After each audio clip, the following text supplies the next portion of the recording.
when about 37 minutes or so, I said, if we can keep it just 10-6 down, I think we've done well. With it's a good outcome for the half because it just felt like Leeds had an extra player on the pitch. They just had more ball. They just every time they passed it, they seemed to have more players and everything else. You don't mean the So, referee then, the extra no, I player. wasn't meaning the referee. I was genuinely meaning an extra player on the pitch. It felt like at times, but then, so yeah, 10-6 would have felt, to go in 4 points down after seemingly having had very little possession, but then obviously with the try being disallowed, then it sort of felt like, well, actually, we should have gone in better. We, Yeah, come out of this half badly. And as you say, with then the Griffin incident yeah, at the start of the second half, again, it sort of, yeah, it just felt a bit yeah. Because wrong. I want to take exception to the idea. A few people have said that there was tons of decisions went against Hull. It just felt like there was a couple of significant Yeah, 50-50s. They were 50-50s. Like the obstruction could have been given, couldn't have been given. It shouldn't have been given, really, I no, don't think. But you can see why it was given. And the Josh Griffin sort of running the man off the wall, you can see why it was given. It's just that they felt so important because you'd done yeah, so. Leeds were way the best team in the first 20 minutes. oh yeah, I didn't think you were in with a shot at 20 minutes time, but no, then I'm not sure exactly what changed for FC, but it did change, and you should have been going in level really at half time, yeah, and that I suppose that was then everyone hates Leeds, so so all the neutrals didn't want the champions to win, did they? And so I think it built up this whole picture, and there was players tweeting saying, "I think they're getting mugged off here." Tom Johnston's tweet was, I think, it was quite yeah. a That's the thing. Like, half time, Twitter was just full of players and supporters from every club slating the match officials. And I think, like, when Kendall claimed that Briscoe hadn't been in touch, despite Briscoe's foot being directly in yes. front of him, and then how many times Bentham looked at that, and you just think, why do you need to keep looking at No, it? he only looked at that one once. Oh, did he? Was it that one he only looked at He once? only Okay. looked at that one once, to be honest. But yeah, you're right. It did seem like every Leeds try went up as a try, even though that one was clear. To defend the touch judge, he had to be looking at the ball, and that meant he was looking past the leg. But still, to be a match official, you got to have some peripheral vision.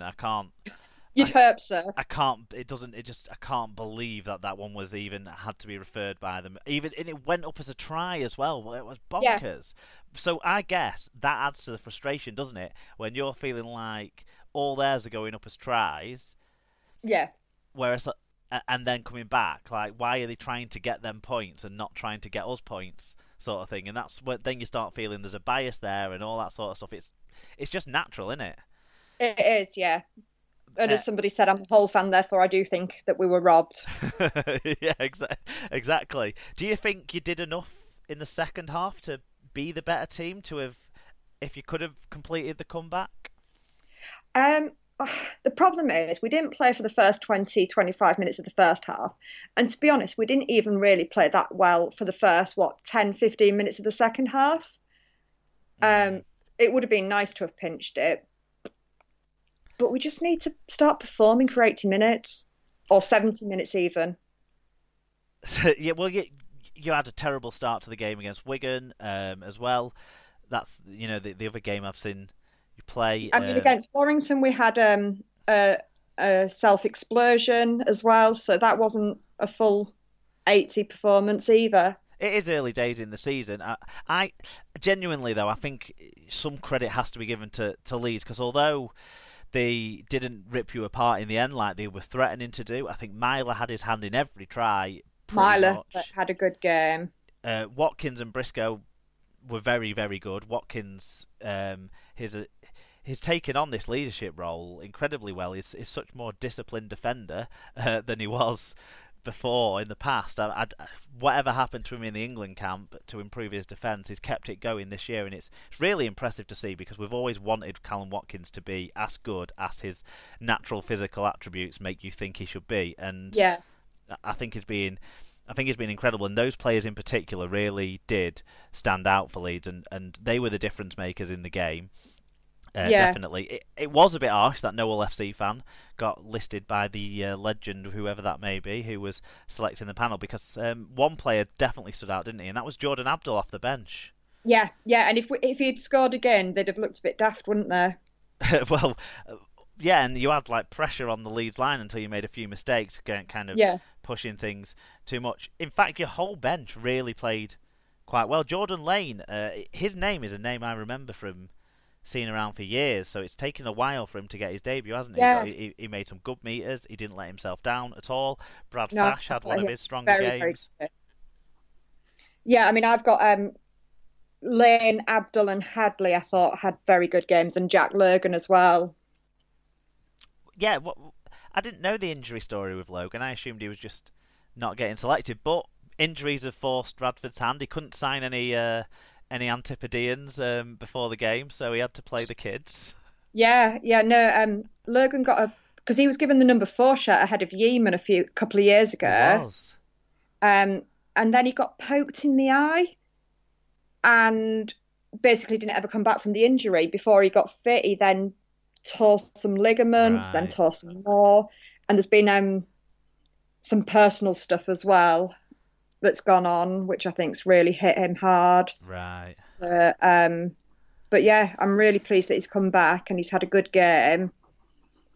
And against Ryan Hall, it's not the easiest player to play against. No, I he wouldn't put have. in a cracking tackle on him as well, didn't he, at one stage Yeah, of the that was game? straight in front of us, put him over the line. Yeah, there was some great defending from both sides. I mean, Ashton Golding's positioning he's not the most great to watch attacking fullback, and he doesn't always convince me under the high kick so much, but his positioning is second to none, I think. He knows exactly where to be on the field, and that was something that was different to Jamie Shaw, who made a right meal of things for Leeds' first try, and that's being Yeah, polite. yeah. Matthew Matongo started the game. Yes, yeah. I thought he had a good game. I thought his second spell on the pitch was phenomenal. I thought he really did make some good yards then. Yeah, and talking of good yards, Mitch Garbett was like ridiculous for Leeds. I mean, he doesn't get on a field and not make 150 plus meters. It seems like. So what? Do you know what? We'll go on. Do you have anything else you want to cover off No, from this one? I think that's it. So we'll go on to the stats then, because I thought this game was one of the best games, if not the best game I've seen so far in Super League this year. And when I looked at the stats, this game had the most carries, the most meters, and the most meters per carry of any game so far in this young season, which tells you just how exciting it was, because that suggests there's a lot of action to see when you see Yeah. stats like that. Leeds just edged the total meters, but were better by 0.9 meters per carry. So that's a really impressive 8.2 meters per carry average gain overall. That's huge.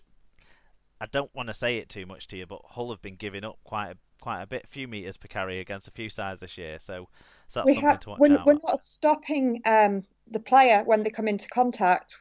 They're continuing to make yardage. Yeah, do you think that's maybe a combination of things like Taylor and Watts maybe not being on the field at the same time, that glue in the middle who always gets the legs, Danny Houghton not being on there, that sort of thing?